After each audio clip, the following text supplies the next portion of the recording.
Hello, I'm Lauren from Kalkine Media and welcome back to another edition of Executive Corner Expert Talks.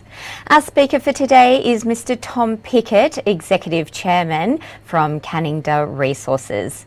Mr. Tom Pickett has worked across diverse sectors, be it mining, exploration, law, tourism and hotels for several ASX listed and private entities. Over the past 15 years, he has served on multiple board positions on other ASX listed companies. He has been engaged in managing exploration activity across several projects in North Queensland for both gold and copper. Welcome, Tom. Let's begin the show with your views on the three high-quality wholly-owned assets of the company, Mount Cannindah, Piccadilly and Percy Marlow. Yeah, look, I'll just deal with firstly the flagship project at Mount Cannindah. That's a high-quality copper gold project. We're 100 k's to the south of the port of Gladstone, or 100 k's to the west of the port of Bundaberg. We have 9 mining leases surrounded by 2 EPMs. We have a whole road going past the mine gate. We're very well placed for logistics, and we're getting some excellent results for Mount Cannindah with our current exploration program. We're up to the 23rd hole of a drilling program, which has had some massive success to date. We've drilled hundreds of metres of copper over 1% copper equivalent, which is an ideal outcome. But we've also identified a bunch of new gold zones, which is also very impressive. Some of which is from surface, which is exactly what we wanted to see. Piccadilly and Percy Marlow, or Percy Windsor as it's known as well, is a pure gold play. North Queensland, to 100 k's to the west of Townsville. And we've been spending some considerable time putting together historical data about the gold hits there. It's an intrusive related gold system which typically occurs in clusters, so we'll be applying a lot of the knowledge that we've gained from drilling at Piccadilly into the new ground, which goes down to the well-endowed gold region of Charters Towers. Great. The past few months have seen excellent drill results from Mount Cannindah project. What are you looking forward to in the subsequent campaigns? You're right. We have had some significant success in our drill program to date. We've had, as I said before, hundreds of metres of intercepts. But sometimes when you're doing a drill program, you want to see mineralisation extending at depth, but also along strike. So we've drilled a number of deep holes. The two deepest were hole 9 and hole 11. So hole 9 was 877 metres long, and if you aggregate that entire hole, you still get just under 0.5% copper equivalent. Hole 11 was 1,100 metres, and similarly with that one, we have just under 0.5% copper equivalent. So they're fantastic to show that the mineralisation extends significantly at depth. But we've done a number of holes quite high grade from surface. Hole 3 is an example. That was a 762 metre hole, and 493 metres of that got over 1% copper. So we would like to see more of that, and so our idea is to extend incrementally to the southwest and also look for these porphyry affinities. We're in a porphyry district, so we would like to see clusters of more of this high-grade mineralisation at surface being fed by a larger porphyry feeder. And with that, you typically get a lower grade, more bulk tonnage proposition, which is exactly what more major companies that would like to go mining for decades would be looking for. So from there, we need to build target generation. Behind me, you can see some nice colourful pictures. They're basically the outcome of an IP survey that we're embarking on at the moment. And that IP survey has provided us with a good target to go chasing. And when that has finished, we hope that there's going to be many more. So we've got a lot of work ahead of us to delineate the actual size of the Mount Cannindah project. So a bit of work to do, but it's a big girl. We need to delineate size before we work out exactly where we're going to go next. So we've got a lot of opportunity coming. Recently, your company received encouraging preliminary results from survey and metallurgy test work done at the Mount Cannindah project. Could you please elaborate on the true scale potential of the project area?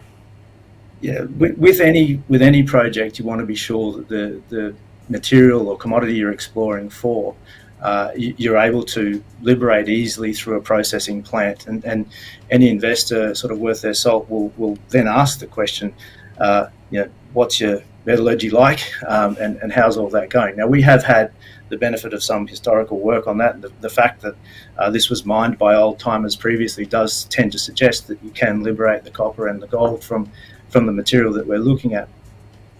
But that's only sort of part of the understanding of what you can do there. It doesn't sort of look to scale. It just shows you that what you're looking at can be worked on. In terms of scale, as I said, we've got 9 mining leases surrounded by 2 EPMs. So the mining lease area is the area we're concentrating most of our drilling on. And we're, in fact, in a quite small area of that, about 650 metres long by about 400 metres deep and 150, 200 metres wide. But that area is surrounded by 71.5 square kilometres of EPM, which also has some very significant historical hits within it. In fact, we did a water bore drill, and I asked the geologist to analyse the return of the water bore material for copper, and there was anomalous copper in that 2 k's away from where we are now. So there's a lot of material that's yet to be worked upon. There's skarn material many kilometres to the south of where we are. So it's a huge project scale. And the idea is to chase grade, and we're working on our effective exploration to do that. How big is the potential market for copper? Well, you've only got to look outside in the street and you see kids rolling around on their electric skateboards, or every vehicle manufacturer heading towards EV. You can clearly see that there's demand there, both in terms of green energy power generation in wind turbines and solar.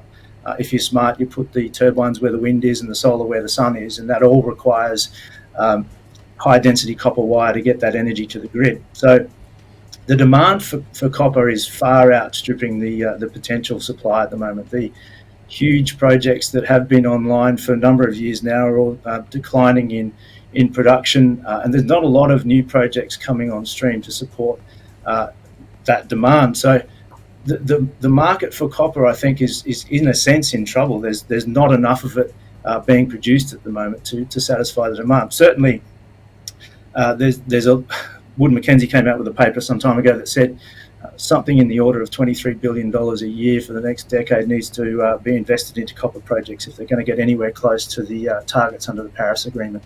So the market is massive, and we're going to go some way, hopefully, to supporting that demand, or supply for that demand.